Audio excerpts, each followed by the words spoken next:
Today on Rebel Then King, I want to talk about Pathfinder Quest. Welcome, adventurers. See, it says it on the screen. That's pretty fun, right? So Pathfinder Quest, this is a thing.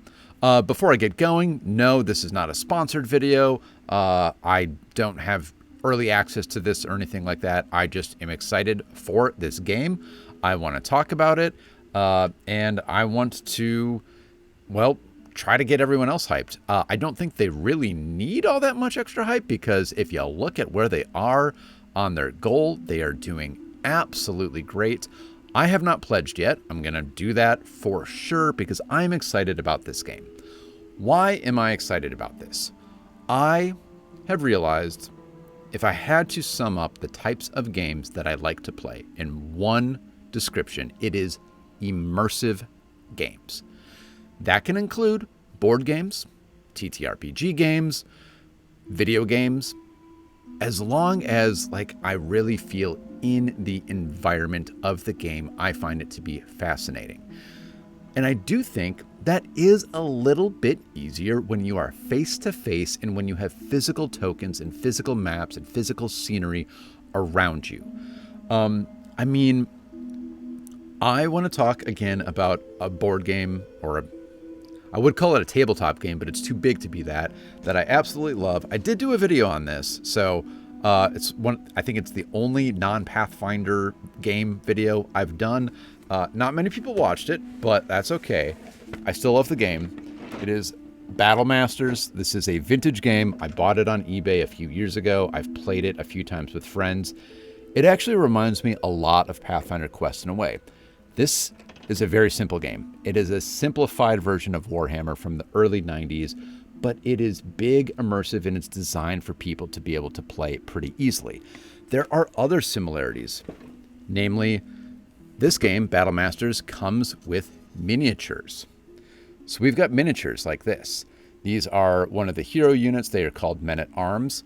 And much like Pathfinder Quest, they actually come unpainted. That's not paint on there. That's a few stickers.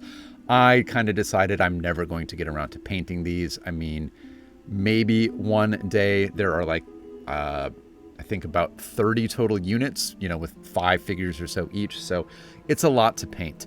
But Pathfinder Quest, very similar, does come, at least at some of the options, with figures that you can paint, which I think is awesome. It does seem to also come with cardboard tokens that you can then place into little holder slots, so you don't have to paint miniatures if you don't want. You don't even have to get the miniatures. You can play with the cardboard. I think I'll be going miniatures, painting them eventually. It just feels so fun. So in the mechanics of the game, I don't have the rule book or anything, but I'm just going to kind of go through some of the artwork here, which, is very promising. You can see the board, and you can see here how the board has different tiles. They're reversible tiles from what I understand. They can be aligned differently, so you are going to have different terrain each time you play, and that is another thing I love. In Battle Masters, I'm not even going to fully open it here. Again, go watch the video if you want to see the full explanation of how Battle Masters and everything works. But this is a huge, this is about 1/3 of its size, fold out mat that you put on the floor. It is not double-sided, but you can orient it different ways, and you can have different starting positions. And there's terrain that is passable and other terrain that is not. And then there are also little hex tokens that you can place on the terrain to modify it. So again, the terrain is different from game to game in Battle Masters as it is going to be in this, which is absolutely something that I love. And then this isn't just a Battle Masters video, but I'm finding a lot of similarities. I will talk more about Pathfinder things later, I swear. Another similarity I see, and a simplification, is you can see the dice here, I think. Let me scroll down. Here you can see some of the dice, how there's a 1, a 2, a 3, a skull, and then there you can see there's a star. And I think those are the only options on the dice, and they are D6s. In Battle Masters, I don't know how well this is going to come through the camera, but these are dice that have a shield, skulls, and a blank. And it is all just about tallying up number of successes in Pathfinder Quest here, and in Battle Masters, it is the number of skulls versus the number of shields. So it's simplifying the way that calculating success works. In Battle Masters, the only thing you're ever doing is attacking. In Pathfinder Quest, there is exploration as well. There are other activities, there are other challenges. So it is a success metric of, how well you are doing versus what the DC is. So that is something that has kind of carried over, though it is not a D20 based system anymore. From what I could tell, and I should say, let me just scroll way down here. They do have a very nice video of, we're gonna go back through all these figures, but most of what I did here was watch this video, this one here, the Pathfinder Quest demo at Gen Con. It's about an hour long. It's actual play. They don't, they do it in kind of real time. They are talking through some of the rules. I mostly think I followed it, but what I got out of it is you are going to be faced with difficulty classes in terms of number of successes needed. And you are going to roll your dice, which look like this, and you will have a number of dice that you roll based on your ancestry, your class, and your background, your ABCs. And then you will add everything up. So you might have 3 dice for an athletics check with a DC of 3, for example. So if you roll a 1 and a 2, you got it. If you roll 3 1s, you got it. You get it. You just add it up. So more dice, more better. Better chance of actually achieving the difficulty class there. It does seem, so in the video there was one example of a fighter who was doing an athletics check and had a plus, or had 3 dice from being a fighter, but also had 2 dice from being a farmhand from their background. So that was 5 dice total for that athletics check. Now, I think it was a pretty easy, it was like a 2 was success, so, it was pretty much guaranteed for them. But it is an interesting, different way of doing this compared to what we are used to as Pathfinder players, of your level and your proficiency and your key, your attribute modifier. It's simpler, and I don't know, I just think it works. So just as a quick example, if you have you need a 2 on something, an athletics check, and you're not very good at athletics, meaning you only have 2 dice for it. Well, out of the 4 outcomes of those 2 dice, only 1 outcome is going to be a success. So you've got a 25% chance. And then kind of going up in that, with 3 dice, you have a 37.5%. And then obviously the more dice you have, the more you are almost guaranteed, but never fully guaranteed, which is interesting to hit that athletics check. Another thing that they did mention, we're going to start transitioning into combat now, is there isn't a, obviously there's no nat 1 and nat 20. I mean, there's a nat 1, but there's no nat 20 because these are not D20s. And there's not the over under 10 system like we have in Pathfinder. But I do believe they said when you are making an attack that is against the defense attribute of the creature you are attacking, and if you get double the successes as the defense attribute, then you double the damage. So that is interesting. So yeah, it seems like every creature has a defense, which is, I think, just a static score. It seemed to be 3 for a lot of the creatures that they were attacking, and you seem to have 2 to 3 or so attack dice. So I think it's again around at that, you got a 50% chance, which is, if I know it's not always exactly 50, but if I had to say in Pathfinder, what is your average chance of hitting? I'm going to default to it's 50. Maybe it's closer to 55 or 45, depending on the encounter. It seemed like for the most part, a successful attack was 1 point of damage, and that characters at least had 4 to 8 hit points. They were calling them blood. I think that is these little blood tokens here. That's the damage markers, I want to say, or maybe those the health markers. I think it's damage markers. So it is a much simplified system compared to, a full count of hit points and rolling to see if you have made a successful attack or not, then modifying the slightly more complicated math in the D20 system for the crits versus just the double as a crit. And then it seemed to be pretty simplified. I don't think it always is one attack is one successful hit is 1 point damage. I think there are some modifiers. In fact, we'll talk about, I remember now, there were some that we'll talk about in a second. But before we do that, let's just take a look at some of the physical aspects of this game, and then we'll talk more about how the Pathfinder action economy and teamwork does factor into this game as well. So here is the standard edition starter box, and you can see tons of maps. These are the cardboard icons I was talking about. They're the dice. You've got cards which go over your items. I think that is a healing potion right there. You can see you have ancestry cards. There's a halfling, and then you have equipment cards, and then there are class cards. It does seem like there are some pre-made characters you can use. You can also mix and match your ancestry, background, and class just like you can in Pathfinder.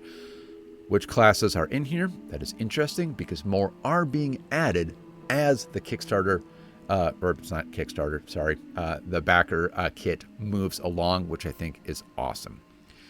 As you move up in the editions is where you move into getting some physical miniatures. Look at that. We've got some of the iconics there. We've got some bad guys. You get extra maps, extra cool dice, extra item cards, extra heroes. Look at that. We're starting to get all the iconics now. Extra characters. And it just keeps on going. Like we start to get, now we've got some of the lower level monsters as well, which I think is awesome. Another thing that's super cool about this is how easy would it be to use some of your own miniatures in this game? I imagine it's going to be, pretty compatible with any other physical TTRPG playing that you've done before. So maybe you already have some minis that you're super proud of. You can use them in this game. You can use your Pathfinder character that you created on Hero Forge, for example, also not a sponsor, and get that printed, or if you already have it printed, and then rebuild it in this game, because you do get to pick your ancestry, class, and background, so you could potentially do that. We'll get into the tiers and everything later. There's just so much, but let's go back to one of these pretty screens. I just want to keep this up here while I talk about some of the things I saw in the game as far as turns, actions, reactions, and teamwork, okay? 3 actions per turn.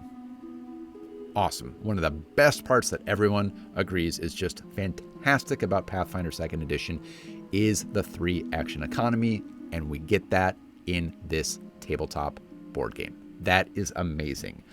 It does seem, again, like some activities, like casting a spell, will take 2 or more actions. So you still have that idea of, well, I could move 3 times, I could cast a spell and move once, I could move in, attack, and then move out. Yep. On the note of attacks, you know what we're going to say. Multiple attack penalty also applies. It is simpler here. It seems that you take one of your attack dice away each time you make an attack in a turn. So if your initial attack is with 3 dice, your next attack is with 2, your third is with 1. That's it. Quite simple. I mean, it's not that challenging in Pathfinder, but then again, you do have the map -5, map -10. Oh, but if it's an agile weapon, it's -4, -8. If you're a flurry ranger, this seems to be a little simplified. But it's not just actions, as always. What else do you get on your turn in Pathfinder 2nd Edition? A reaction, and it seems like we get reactions in this game as well. In that video, we saw a nimble dodge, and I don't think shield block was actually used, but it was talked about, and it was acknowledged that it was a possibility for the fighter character. I believe the nimble dodge raised the defense by 1, so that rogue character who might have had a defense of 3 now has a defense of 4 for the attack that they are nimble dodging. And I believe the shield block mitigated damage by 1. It seemed like most of the enemies were doing 1 damage per turn, from what I remember, but obviously sometimes it is possible to do more. which leads us into teamwork. One of the best things about Pathfinder 2nd Edition is that it is a team game. Now, on the note of teamwork, one thing I skipped over in the initial description of this game is that it is for 1 to 4 players, and there is no GM. You are playing cooperatively, all on the same team. How does that work? Well, you pick cards. You pick challenge cards, and then in the encounters, there's some preset in other encounters where you are playing with enemy cards. You were looking at the cards, and they will just have prescribed actions. It will say, on this creature's first turn, it must move towards the closest enemy and attack with their claws, their melee strike. So what it seemed like is they'd kind of go around the table, and each player, who obviously it wasn't their turn, it was the enemy's turn, they would play through the actions of the character, including making attacks on your allies. So it's kind of an interesting way. You saw some of it in the game where people were actually almost getting excited playing the enemies, hurting their own team. It's,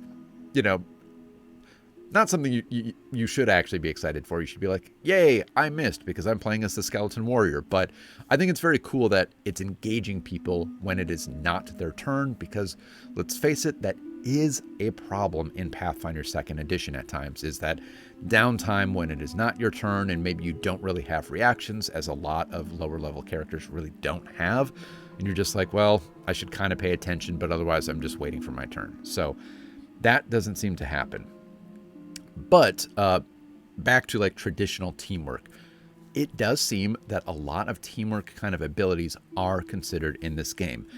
Didn't see that much, did not see flanking per se, but the rogue character did seem to have something where if another ally was in the same square as they are, squares are a bit different in this game. Multiple people can be in one square. It's kind of more like a 10-foot grid, I would say, is like what a square is.